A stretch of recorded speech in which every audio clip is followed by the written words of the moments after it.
नमस्कार साथियों, मैं मनीष भारती संस्कृति आईएएस प्लेटफॉर्म पर आप सभी का स्वागत करता हूं। साथियों, उत्तर प्रदेश का एक मसला है और इलाहाबाद हाई कोर्ट का एक महत्वपूर्ण निर्णय आया है, जिसने इस देश में एक बार फिर से इस प्रश्न को जन्म दे दिया है कि क्या सार्वजनिक जमीन पर या सार्वजनिक स्थल पर कह सकते हैं नमाज अदा करना क्या किसी व्यक्ति का मौलिक अधिकार है। ध्यान रखिएगा, मौलिक अधिकार की यहाँ पर मैं बात कर रहा हूँ, यानी कि फंडामेंटल राइट क्या संविधान ये देता है। इसको लेकर के इलाहाबाद हाई कोर्ट ने कुछ निर्देश दिए हैं। अब यहाँ पर हम डिटेल से उन सब चीजों को लेकर के चर्चा करेंगे कि पब्लिक लैंड पर क्या आप ऐसा कर सकते हैं या नहीं कर सकते हैं। क्योंकि देखिए, इस देश में इन तमाम मुद्दों को लेकर के बहुत विवाद हुआ है, ऐतिहासिक तौर पर होता रहा है। तो यहाँ पर कोर्ट का जो ऐतिहासिक निर्णय है ना, इन तमाम विवाद को कहीं ना कहीं खत्म करने की कोशिश करेगा। मामला उत्तर प्रदेश के संभल का है। वहां पर एक व्यक्ति ने कोर्ट में पहुंच करके ये इजाजत मांगा कि उसको एक जो प्लॉट था वहां पर नमाज करने की, अदा करने की उसको स्वीकृति दी जाए, क्योंकि वह व्यक्ति का ये कहना था कि वह जमीन जो है उसकी निजी संपत्ति है। लेकिन चूंकि सरकार की तरफ से कहा गया कि वो सार्वजनिक जमीन है, तो जाहिर सी बात है उस अनुमति को लेकर के उसे परेशानी वहां पर देखने को मिल रहा था। वह निजी संपत्ति इसको बता रहा था। हाईकोर्ट का इस पर फैसला क्या कह रहा?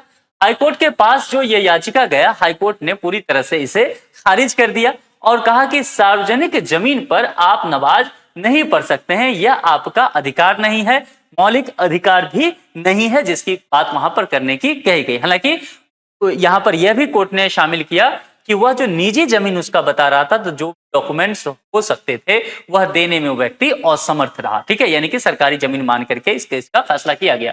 कोर्ट की जो कुछ मुख्य बातें रही है उसको समझिए, क्योंकि यहां इंपॉर्टेंट है समझना। यहां से हमारी संवैधानिक चीजों को लेकर के बातें की जाएगी और यह व्यक्ति जो मौलिक अधिकार की दुहाई देने पहुंचा था उसको लेकर के भी कोर्ट ने यहां पर चर्चा किया। धर्म की आजादी पूर्ण नहीं है, यानी कि धर्म की स्वतंत्रता को लेकर के बात तो किया गया है, लेकिन क्या यह स्वतंत्रता निर्बाध है? यहां पर इस बात को समझना जरूरी है। आर्टिकल 25 की चर्चा करेंगे। जैसे ही आर्टिकल 25 की चर्चा करेंगे तो हम भारतीय संविधान के पार्ट 3 पे पहुंच गए। और पार्ट 3 कहने का मतलब है कि हम फंडामेंटल राइट्स की बात कर रहे हैं, मौलिक अधिकार की बात कर रहे हैं। तो आर्टिकल 25 इंडियन कॉन्स्टिट्यूशन का कहता है कि हम आपको धार्मिक स्वतंत्रता देते हैं। धार्मिक स्वतंत्रता देने का मतलब है आप किसी भी धर्म को फॉलो कर सकते हैं, उसका प्रचार प्रसार कर सकते हैं, आप उसमें विश्वास कर सकते हैं। यहां पर यह बातें कही गई है। लेकिन पब्लिक ऑर्डर और मॉरलिटी और दूसरों के अधिकार के अधीन ये होगा, यानी कि आप कह सकते हैं इन तमाम चीजों पर कहीं ना कहीं युक्ति प्रबंध हो सकता है। अगर कानून को, व्यवस्था को सुदृढ़ करने के लिए प्रशासन को लगता है कि अमुक जगह पर नमाज अदा ना करने दिया जाए या पूजा पाठ करने पर रोक लगा दी जानी चाहिए, तो ऐसा हो सकता है। फिर उसको मौलिक अधिकार कह करके चैलेंज नहीं किया जा सकता है। ठीक है, क्योंकि ऐसा हो सकता है ना कि सुरक्षा के दृष्टिकोण से लग सकता है प्रशासन को कि अगर यहाँ पर नमाज होता है तो किसी ग्रुप के साथ झड़प हो सकता है, दंगे की स्थिति बन सकती है। तो सुरक्षा के दृष्टिकोण से ये सारे काम किए जा सकते हैं। यही बात कोर्ट समझाने की कोशिश कर रही है। तो यहाँ पर कहा गया कि आप धर्म का पालन कर सकते हैं, लेकिन दूसरों की परेशानी नहीं होनी चाहिए। आपको ये बात भी ध्यान रखना होगा। अब सार्वजनिक जमीन को लेकर के बात की गई है कि जो पब्लिक लैंड है वो दरअसल सबकी है, उस पर किसी एक धर्म, एक जाति या एक व्यक्ति, समुदाय का अधिकार नहीं होना चाहिए। तो सार्वजनिक जमीन जो फिर क्या इस्तेमाल होगा? कॉमन यूज होगा, सभी व्यक्ति के लिए उसका इस्तेमाल होना चाहिए। कोई भी व्यक्ति या समूह अपने धार्मिक उपयोग के लिए उस पर क्या नहीं कर सकता? कब्जा नहीं कर सकता। अगर कब्जा करता है तो वो क्या होगा? इलीगल होगा। ऐसा नहीं कि कोई सार्वजनिक जमीन है, आप वहां पर 10 लोगों को इकट्ठा करके नमाज अदा करना शुरू कर देते हैं। अगर ऐसा करते हैं तो निश्चित तौर पर आप इलीगल एक्टिविटी कर रहे हैं। तो प्राइवेट वर्सेस पब्लिक वर्शिप में भी अंतर बताया गया है। जैसे कि आप घर या निजी जगह पर व्यक्तिगत नमाज अदा करना चाहते हैं तो जाहिर सी बात है आपको इसकी अनुमति है, आपको इसके लिए कोई रोक टोक नहीं है। लेकिन बड़ी संख्या में लोगों को आप बुला करके किसी एक जगह पर जो सरकारी जमीन है वहां पर नियमित नमाज आप करने लग जाते हैं, तो वह पब्लिक जो एक्टिविटी है जिसे रेगुलेट किया जा सकता है। क्योंकि आपने सरकारी जमीन का इस्तेमाल किया है, आप जो है बहुत बड़ी संख्या में लोगों को वहां पर बुला रहे हैं, तो निश्चित तौर पर प्रशासन को उस चीजों को ध्यान में रखना होगा कि सुरक्षा के दृष्टिकोण से किसी तरह की समस्या ना हो जाए। पब्लिक एक्टिविटी जैसे ही हो जाएगा तो निश्चित तौर पर उस पर युक्त प्रतिबंध यानी कि रीजनेबल रिस्ट्रिक्शंस लगाए जा सकते हैं प्रशासन की तरफ से। ये बात यहाँ पर कही जा रही है।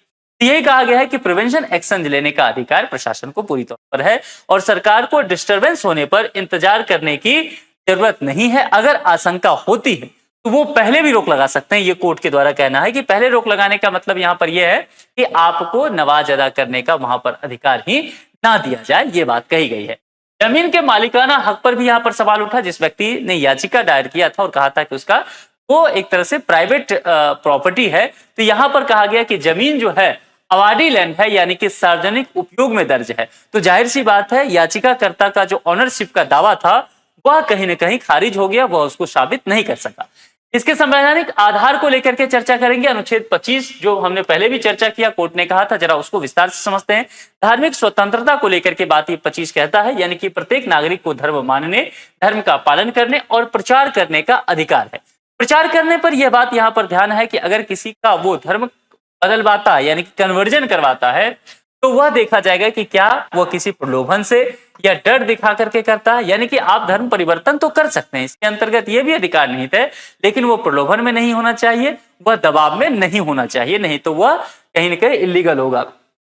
लेकिन यह अधिकार जो है यहाँ पर फिर से कहा गया है कि एब्सोल्यूट नहीं है, वो अधिकार पूर्ण नहीं है, रीजनेबल रेस्ट्रिक्शन लगेगा लॉ एंड ऑर्डर को ध्यान में रखते हुए, और तमाम तरह की अन्य गतिविधियों को प्रशासन ध्यान में रख सकती है। तो क्या क्या ध्यान रखा जा सकता है? लोक व्यवस्था, पब्लिक ऑर्डर सुदृढ़ रहे। अगर प्रशासन को लगता है कि दंगा हो सकता है, परेशानी हो सकती है, तो नमाज अदा करने पर भी एक तरह से कंट्रोल किया जा सकता है या इजाजत नहीं दी जा सकती है उस पब्लिक प्लेस पर। नैतिकता के आधार पर भी हो सकता है, स्वास्थ्य के आधार पर, अन्य मौलिक अधिकार के प्रभाव पड़ने पर भी ऐसा प्रशासन कर सकती है।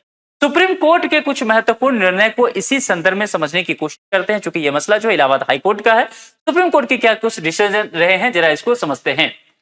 DOG Emmanuel versus state of Kerala के संदर्भ में देखा जाए, धार्मिक स्वतंत्रता के संरक्षण की बात की गई, लेकिन ये भी कहा गया सुप्रीम कोर्ट द्वारा यह लोक व्यवस्था के विरुद्ध नहीं हो सकता। यानी कि यहां भी मसला यही रहा। आर्टिकल 25 आपको धार्मिक स्वतंत्रता का अधिकार तो देता है, लेकिन यह एब्सोल्यूट नहीं है, रीजनेबल रिस्ट्रिक्शंस रहेगा। पब्लिक ऑर्डर के नाम पर प्रशासन एक्शन ले सकती है, ये सुप्रीम कोर्ट भी कहता है। इसके अलावा Islam Faruqui versus union of India का केस देखेंगे, इसमें भी इसी चीज को लेकर के सुप्रीम कोर्ट ने कहा कि मस्जिद में नमाज के लिए, मस्जिद जो है वो नमाज के लिए अनिवार्य नहीं है, नमाज कहीं भी पढ़ी जा सकती है।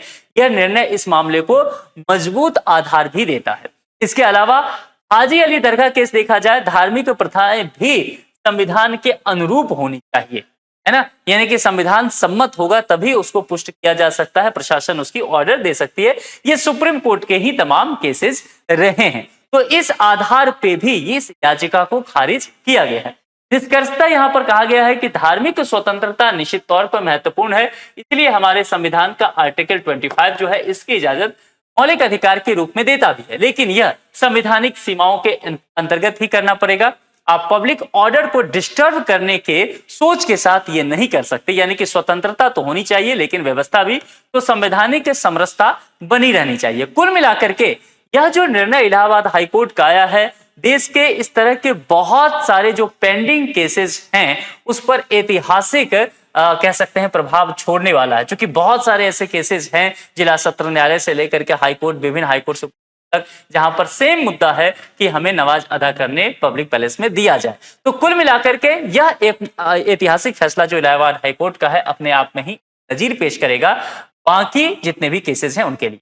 अब आप अपने विचार देकर के मुझे ये बताइए कि क्या आप इलाहाबाद हाईकोर्ट के इस फैसला से संतुष्ट हैं? आपको लगता है कि कोर्ट सही फैसला दिया है कि पब्लिक पैलेस में नमाज अदा करने ना दिया जाए क्योंकि वो लॉ एंड ऑर्डर को प्रभावित कर सकता है, या प्रशासन अपने नजरिए से, अपने विवेक के आधार पर यह फैसला लेने के लिए स्वतंत्र है? यानी कि धार्मिक स्वतंत्रता तो आपको है, लेकिन आपकी धार्मिक स्वतंत्रता निर्बाध नहीं है, एब्सोल्यूट नहीं है, उस पर रीजनेबल रिस्ट्रिक्शन लगे हुए हैं। तो कुल मिलाकर के अब आप मुझे एक लाइन में बताइए कि क्या नमाज अदा करना पब्लिक पैलेस पर मौलिक अधिकार है या नहीं? आपके जो भी विचार हैं तर्क के साथ आप कमेंट बॉक्स में लिख करके जरूर बताएं। आज के लिए इतना है, जुड़ने के लिए आप सभी का बहुत बहुत शुक्रिया। Thank you so much.